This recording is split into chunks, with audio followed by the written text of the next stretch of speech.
स्वागत है आपका। मैं रजनीश आपके लिए हर रोज एक नई कहानी लेकर आता हूं और आज की कहानी है अपनी अपनी बीमारी। एक व्यंग्यात्मक कहानी है, इसे लिखा है हरिशंकर परसाई जी ने। तो आइए आज की कहानी शुरू करते हैं। अपनी अपनी बीमारी। हम उनके पास चंदा मांगने गए थे।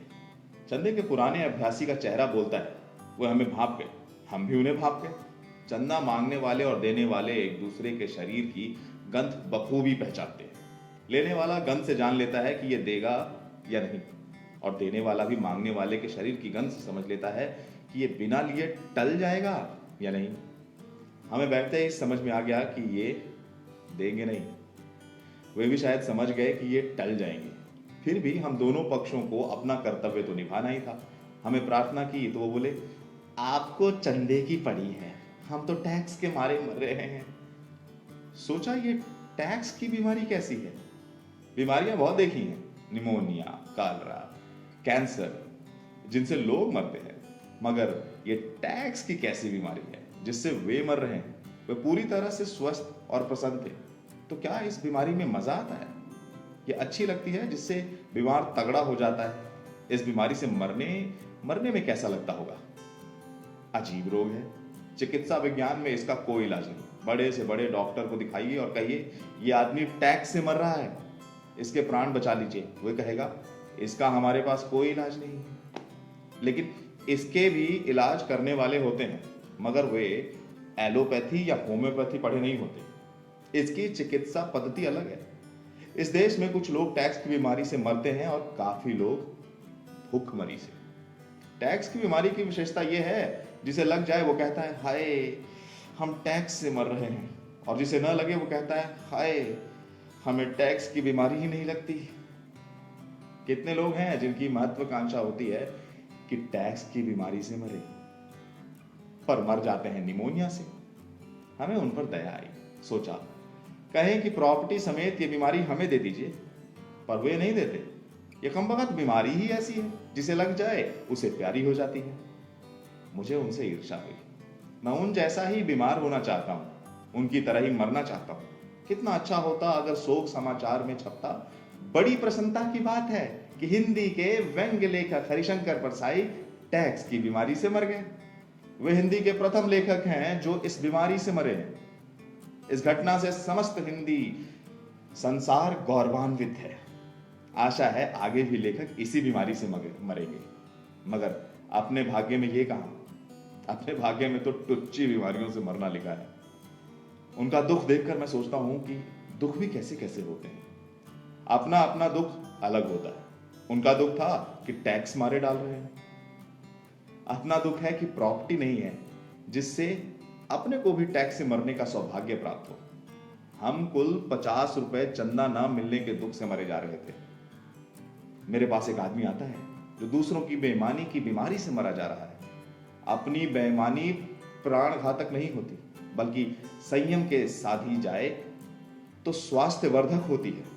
कई प्रतिव्रताएं दूसरी औरतों के उल्टापन की बीमारी से परेशान रहती हैं। वे आदर्श प्रेमी आदमी था। गांधी जी के नाम से चलने वाले किसी प्रतिष्ठान में काम करता था। मेरे पास घंटों बैठता और बताता कि वहां कैसी बेईमानी चल रही है। कहता युवावस्था में मैंने अपने को समर्पित कर दिया था, किस आशा से इस संस्था में गया और क्या देख रहा हूं।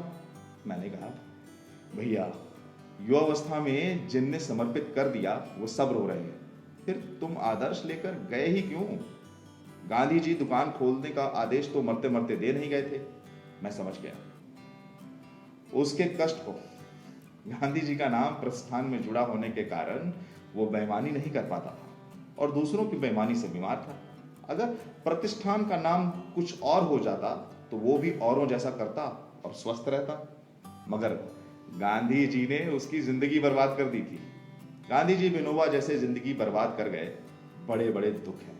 मैं बैठा हूं, मेरे साथ 2-3 बंधु और बैठे हैं। मैं दुखी हूं। मेरा दुख यह है कि मुझे बिजली का बिल जमा करना है और मेरे पास इतने रुपए नहीं है।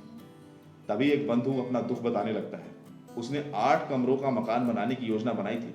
6 कमरे बन चुके हैं, 2 कमरे के लिए पैसे की तंगी आई है। वो बहुत ही बहुत दुखी है। वो अपने दुख का वर्णन करता है। मैं प्रभावित नहीं होता। मगर उसका दुख कितना विकट है कि मकान को 6 कमरों का नहीं रख सकता। मुझे उसके दुख से दुखी होना चाहिए, पर नहीं होता। मेरे मन में बिजली के बिल का खटका लगा है। दूसरे बंधु पुस्तक विक्रेता हैं। पिछले साल 50,000 किताबें पुस्तकालयों को बेची थी। इस साल 40,000 की बिकी। कहते हैं बड़ी मुश्किल है, सिर्फ 40,000 की किताबें इस साल बिकी। ऐसे में कैसे चलेगा? वे चाहते हैं मैं दुखी हो जाऊं, पर मैं नहीं होता। इनके पास मैंने पिछले साल 100 किताबें रख दी थी, वे बिक गई। मगर जब से पैसे मांगता हूं तो वो ऐसे हंसने लगते हैं जैसे हास्य पद पैदा कर रहा हूं। बड़ी मुसीबत है व्यंग्यकार की। और वो अपने पैसे मांगे तो उसे भी व्यंग्य विनोद में शामिल कर लिया जाता है। मैं उनके दुख से दुखी नहीं होता। मेरे मन में बिजली कटने का खटका लगा हुआ है। तीसरे बंधु की रोटरी मशीन आ गई। अब मोनो मशीन आने में कठिनाई आ गई है। वे दुखी हैं, मैं फिर दुखी नहीं होता। सो मुझे लगता है कि अपने बिजली के बिल को भूलकर मुझे इन सब के दुख में दुखी हो जाना चाहिए। मैं दुखी हो जाता हूं, कहता हूं क्या ट्रेजेडी है मनुष्य जीवन की कि मकान कुल 6 कमरों का रह जाता है। और कैसी निर्दयी ये दुनिया है कि सिर्फ 40,000 की किताबें खरीदती है। कैसा बुरा वक्त आ गया है कि मोनो मशीन ही नहीं आ रही है। वो तीनों खुश हैं कि मैं उनके दुखों से आखिर दुखी हो ही गया। तरह तरह के संघर्ष में तरह तरह के दुख हैं। एक जीवित रहने का संघर्ष है तो एक संपन्नता का संघर्ष है। एक न्यूनतम जीवन स्तर न पाने का दुख है, एक पर्याप्त संपन्नता न होने का दुख है। ऐसे में कोई अपने टुच्चे दुखों को लेकर कैसे बैठे? हाँ, मेरे मन में फिर वही लालसा उठती है कि वे सज्जन प्रॉपर्टी समेत अपनी टैक्सों की बीमारी मुझे दे दें और मैं उससे मर जाऊं। मगर वे मुझे चांस नहीं देंगे। ना वे प्रॉपर्टी छोड़ेंगे ना बीमारी, और मुझे अंततः किसी ओछी बीमारी से ही मरना होगा। तो कैसी लगी आपको ये व्यंग्यात्मक कहानी अपनी अपनी बीमारी? लिखा था हरिशंकर परसाई ने। नीचे कमेंट बॉक्स में लिख के जरूर बताइएगा।